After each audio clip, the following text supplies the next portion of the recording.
Hello, Jose Rodriguez here. If you guys have been following what I've been going through the last few days, you will know that I've been suffering from BPPB, which is a form of vertigo that a lot of people will get out of the blue. It has to do with little crystals that form inside your ear canal.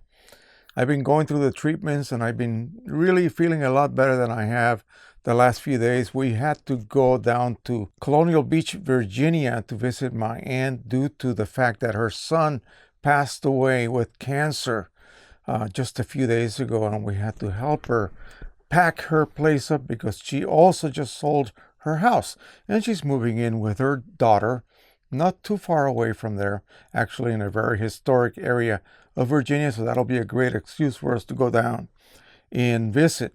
I had a great opportunity to fly drones in Colonial Beach, but it was just too crowded. The Potomac River beaches were just packed with people, and I didn't think it would be a good idea.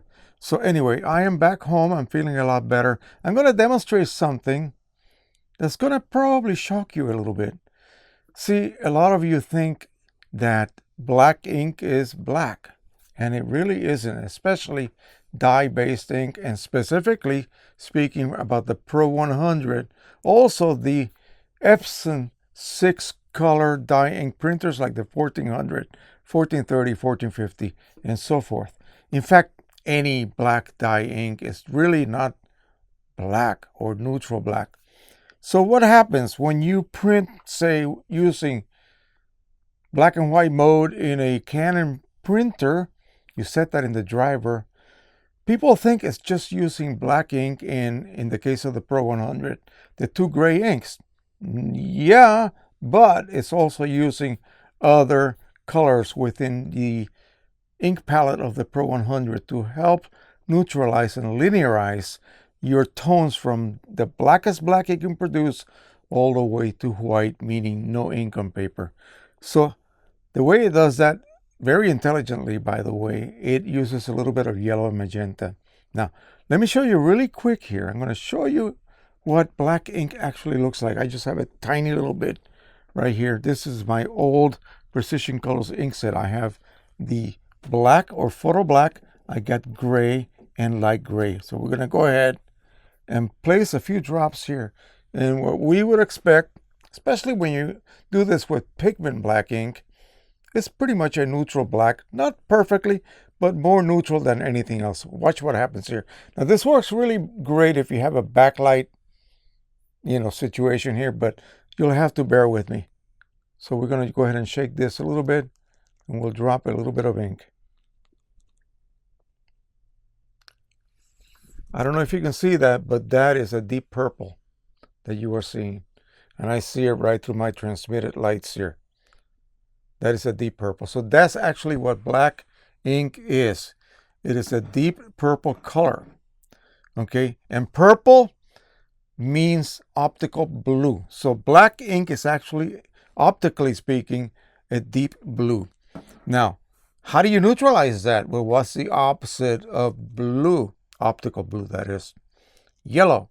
So it will use yellow ink to neutralize that black ink. Now, let's do the same thing with the gray. And we have gray and light gray.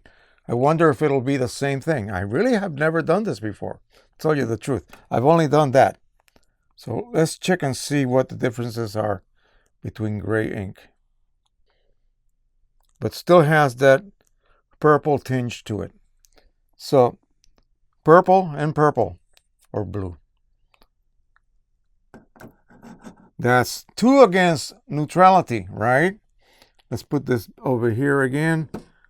By the way, a good viewer made this for me, 3D printed it for me, and it works great. Let's go ahead and pop these back on here. And we'll do the same with the light gray, I believe this is. Yep. And we'll go ahead and drop a bit of that ink in there. Huge difference, folks. Huge difference. This is pretty much looks to me like just neutral. Yep. Does not have the properties of the other two grays, or the other gray and the black, the supposed black ink. So there you go. That's the truth about inks, especially the black ones. And that sort of also applies to the other colors, magenta, cyan, and yellow. You think that magenta, cyan, and yellow will actually match the ink properties, that is, will actually match magenta, cyan, and yellow when you say create a patch in Photoshop of those pure colors? No, not at all. And the correctness or rendering those colors correctly cannot be done when you print basically with no color management. That's what you're doing when you're creating a profile. You're actually using the raw colors, and then the profile is created to correct, because magenta is more like a reddish color, okay?